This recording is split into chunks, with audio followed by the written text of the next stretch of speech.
اکبر اللہ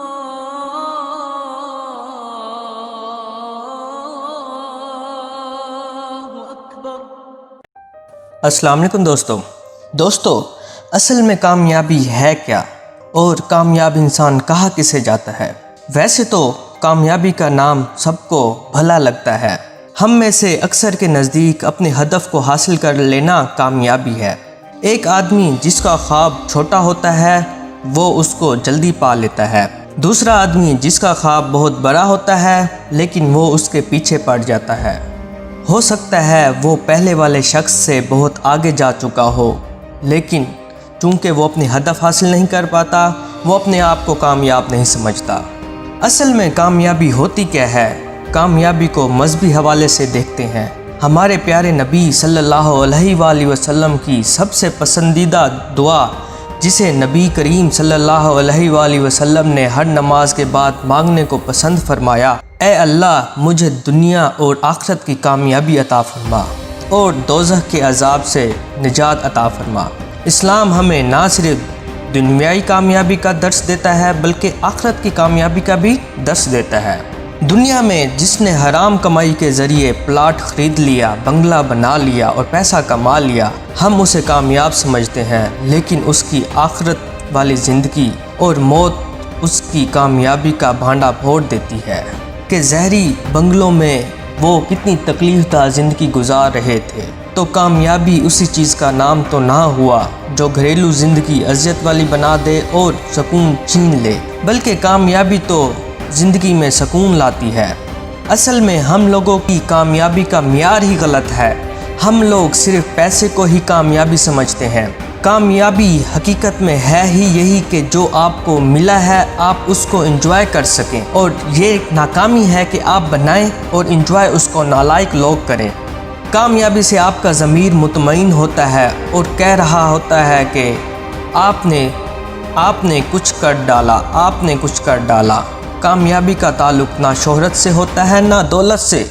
علامہ اقبال کی طرف دیکھیں، انہوں نے نہ کوئی شہرت سے غرض تھی نہ پیسے سے پیار۔ مسلم امت کو جگانا ہی ان کا مقصد تھا۔ جب انہوں نے مقصد کو پورا کیا انہیں سب کچھ مل گیا، عزت بھی، شہرت بھی اور دولت بھی۔ ان کی زندگی بھی کامیاب ٹھہری۔ کبھی کامیاب شخص کے اندر غرور نہیں ہوگا، وہ ہمیشہ اپنے مقصد کو عبادت سمجھ کر کرے گا۔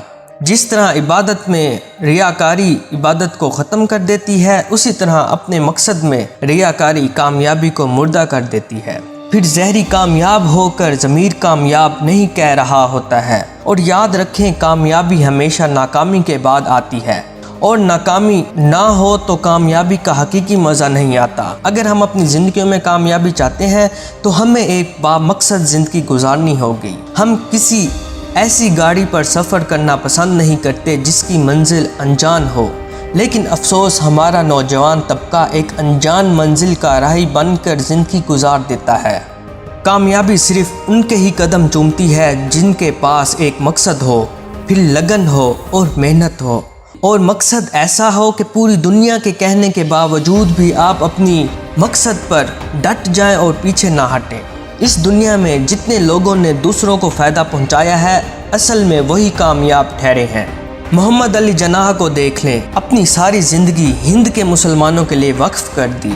کامیابی حاصل کرنی ہے تو سب سے زیادہ اہمیت اپنی ذات کو دینا ہوگی، کیونکہ جب آپ اپنی قدر کریں گے تو دنیا آپ کی قدر کرے گی۔ آپ اپنے آپ کو ضائع مت ہونے دیں۔ دنیا کے بڑے لوگوں نے سب کچھ چھوڑنا گوارا کیا لیکن اپنے مقصد کو کبھی نہیں چھوڑا۔ آج کا نوجوان ڈگری اٹھا کر دفتروں کے چکر صرف اس لیے لگا رہا ہے کہ اس نے اپنی زندگی میں کوئی مقصد نہیں رکھا۔ بے مقصد اور بے منزل زندگی آخر میں دھکے دلواتی ہے۔ ہم میں سے اکثر کو اپنے اندر پائے جانے والے ٹیلنٹ کا پتہ ہی نہیں ہوتا۔ قدرت نے کس مقصد کے لیے پیدا کیا ہے ہم اپنے اندر کبھی کھوجتے ہی نہیں۔ یوں زندگی تو گزر جاتی ہے لیکن بے معنی سی۔ اللہ ہمارے نوجوانوں کو اپنے آپ کو ڈھونڈنے کی توفیق عطا فرمائے اور لاتعداد کامیابی عطا فرمائے۔ آمین ثم آمین۔ دوستوں، دعاؤں میں یاد رکھیے گا۔ اللہ حافظ۔